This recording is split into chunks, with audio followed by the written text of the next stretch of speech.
1975 সালের 15ই আগস্ট বাংলার মাটিতেও জাতির পিতা বঙ্গবন্ধু শেখ মুজিবুর রহমানকে সপরিবারে হত্যা করে আরেক কারবালা বাংলার মাটিতে সৃষ্টি হয়েছিল।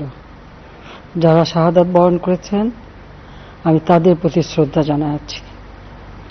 1971 সালে মহান মুক্তিযুদ্ধের 23 লাখ শহীদ এবং 2 লাখ নির্যাতিতা মা বোনের প্রতি শ্রদ্ধা জানাই। প্রিয় দেশবাসী, আজকে অত্যন্ত বেদনা ভারাক্রান্ত মন নিয়ে আপনাদের সামনে উপস্থিত হয়েছি। লাখো শহীদের রক্তের বিনিময়ে অর্জিত স্বাধীন বাংলাদেশের জনগণের আর্থসামাজিক উন্নয়নের জন্য নিরলসভাবে পরিশ্রম করে যাচ্ছি। বিগত 15 বছরের মধ্যে বাংলাদেশের মানুষের ভাগ্যের পরিবর্তন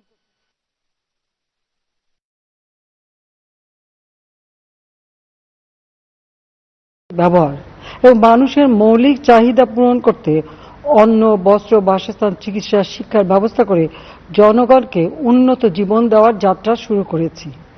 অনেক সাফল্য অর্জন করেছি। বাংলাদেশকে বিশ্ব দরবারে একটা মর্যাদার আসনে অধিষ্ঠিত করতে সক্ষম হয়েছি। তারপরও আমাদের আরো অনেক দূর যেতে হবে। বাংলাদেশের মানুষ যখন একটু স্বস্তি শান্তিতে ফিরে, যখন তাদের মাঝে এমন কোনো ঘটনা ঘটে যা অত্যন্ত বেদনাদায়ক। 2018 সালে ছাত্র সমাজের আন্দোলনে পরিপ্রেক্ষিতে সরকার সরকারি চাকরিতে কোটা প্রথা বাতিল করে একটা পরিপত্র জারি করে। পরবর্তীকালে মুক্তিযোদ্ধাদের পক্ষ থেকে কোটা বহাল রাখার পক্ষে উচ্চ আদালত 2018 সালে জারি করা সরকারের পরিপত্র বাতিল করে দেয়। সরকারের পক্ষ থেকে পরিপত্র বহাল রাখার জন্য সর্বোচ্চ আদালতে আপিল করা হয় এবং মহামান্য আদালত শুনানির দিন ধার্য করে। এ সময় ছাত্ররা কোটা সংস্কারের দাবি নিয়ে আবারও আন্দোলন শুরু করে।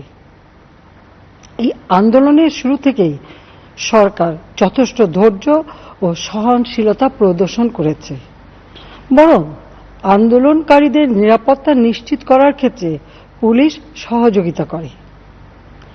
মহামান্য রাষ্ট্রপতির কাছে যখন আন্দোলনকারীরা স্মারকলিপি প্রদান করার ইচ্ছা প্রকাশ করে, সেক্ষেত্রে তাদের সুযোগ করে দেওয়া হয় এবং নিরাপত্তারও ব্যবস্থা নেওয়া হয়।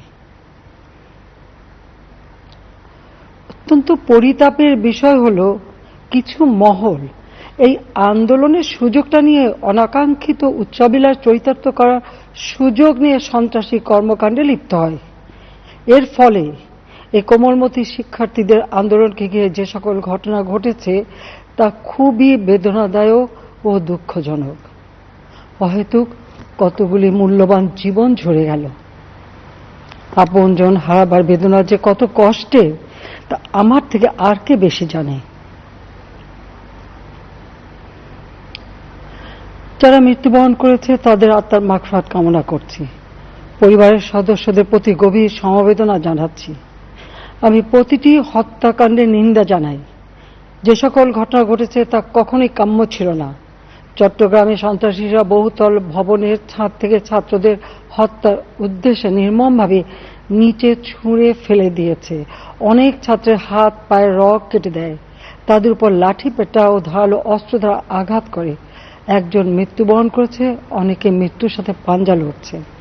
ঢাকা, রংপুর এবং রাজশাহী বিশ্ববিদ্যালয়ের উপাচার্যের বাসভবন ও ছাত্রছাত্রীদের আবাসিক হলে অগ্নিসংযোগ ও ভাঙচুর করা হয়। সাধারণ পথচারী, দোকানীদের আক্রমণ, এমনকি রোগীবাহী অ্যাম্বুলেন্স চলাচলে বাধা প্রদান করা হয়। মেয়েদের হলে ছাত্রীদের উপর আক্রমণ করা হয়েছে এবং লাঞ্ছিত করা হচ্ছে। আবাসিক হলে প্রবোজদের হুমকি দেওয়া হয় এবং আক্রমণ করা হয়েছে। শিক্ষকদের উপর চড়াও হয়ে তাদের গায়ে হাত তোলা হয়েছে। আমি বিশ্বাস করি যারা কোটা সংস্কার আন্দোলনে জড়িত তাদের সাথে এই সকল সন্ত্রাসীদের কোনো সম্পর্ক নেই, বরং সন্ত্রাসীরা এদের মধ্যে ঢুকে সংঘাত ও নৈরাজ্যকর পরিস্থিতির সৃষ্টি করছে। এই ধরনের ঘটনার সঙ্গে যারা জড়িত তাদের চিহ্নিত করে উপযুক্ত শাস্তির ব্যবস্থা করা হবে। যারা হত্যাকাণ্ডের শিকার হয়েছে তাদের পরিবারের জন্য জীবন জীবিকা নির্বাহের ক্ষেত্রে যে সহযোগিতা দরকার তা আমি করব। আমি দ্ব্যর্থহীনভাবে ঘোষণা করছি, যারা হত্যাকাণ্ড, লুটপাট ও সন্ত্রাসী কর্মকাণ্ড চালিয়েছে, এরা যেই হোক না কেন তারা যেন উপযুক্ত শাস্তি পায় সে ব্যবস্থা নেওয়া হবে। আমি আরও ঘোষণা করছি, হত্যাকাণ্ড সহ যে সকল অনভিপ্রেত ঘটনা ঘটেছে সুষ্ঠু ও ন্যায় বিচারের সাথে সে সকল বিষয়ে বিচার বিভাগীয় তদন্ত করা হবে। কাদের উস্কানিতে সংঘর্ষের সূত্রপাত হলো, কারা কোন উদ্দেশ্যে দেশকে একটি অরাজক পরিস্থিতির দিকে ঠেলে দিল তা তদন্ত করে বের করা হবে। আমি আন্দোলনরত কোমলমতি ছাত্রছাত্রীদের নিরাপত্তা নিয়ে অত্যন্ত উদ্বিগ্ন। এই সন্ত্রাসীরা যে কোনো সময় সংঘাতের পরিবেশ তৈরি করে তাদের ক্ষতি সাধন করতে পারে। তাই শিক্ষার্থীদের পিতা মাতা, অভিভাবক এবং শিক্ষকদের প্রতি আমার আবেদন, তারা যেন তাদের সন্তানদের নিরাপত্তার বিষয়ে সজাগ থাকেন। একই সাথে সকল শিক্ষা প্রতিষ্ঠানের ছাত্রছাত্রীদের নিরাপত্তার বিষয়টি বিশেষভাবে নজর রাখেন। সরকার হাইকোর্টের রায়ের বিরুদ্ধে সর্বোচ্চ আদালতে আপিল করেছে। আপিল আদালতে শুনানির দিন ধার্য করা হয়েছে। আদালত শিক্ষার্থীদের কোনো বক্তব্য থাকলে তা শোনার সুযোগ সৃষ্টি করে দিয়েছে। এই আইনি প্রক্রিয়ার মাধ্যমে সমস্যা সমাধানের সুযোগ রয়েছে। এই আইন প্রক্রিয়া সমাধানের সুযোগ থাকা সত্ত্বেও রাস্তায় আন্দোলনে নেমে দুষ্কৃতিকারীদের সংঘাতের সুযোগ করে দেবেন না। সর্বোচ্চ আদালতের রায় আসা পর্যন্ত ধৈর্য ধরে অপেক্ষা করার জন্য আমি সকলকে বিশেষভাবে অনুরোধ জানাচ্ছি। আমার বিশ্বাস, আমাদের ছাত্র সমাজ উচ্চ আদালত থেকে ন্যায় বিচারই পাবে, তাদের হতাশ হতে হবে না। ইনশাআল্লাহ মুক্তিযুদ্ধের চেতনায় আমাদের প্রিয় মাতৃভূমিকে সকলের সহযোগিতায় স্মার্ট বাংলাদেশ হিসেবে গড়ে তুলব। আমি আবারও এই অনাকাঙ্ক্ষিত ঘটনায় যারা নিহত হয়েছেন তাদের জন্য গভীর দুঃখ প্রকাশ করছি এবং পরিবারের সদস্যদের প্রতি আমার সমবেদনা জানাচ্ছি। খোদা হাফেজ।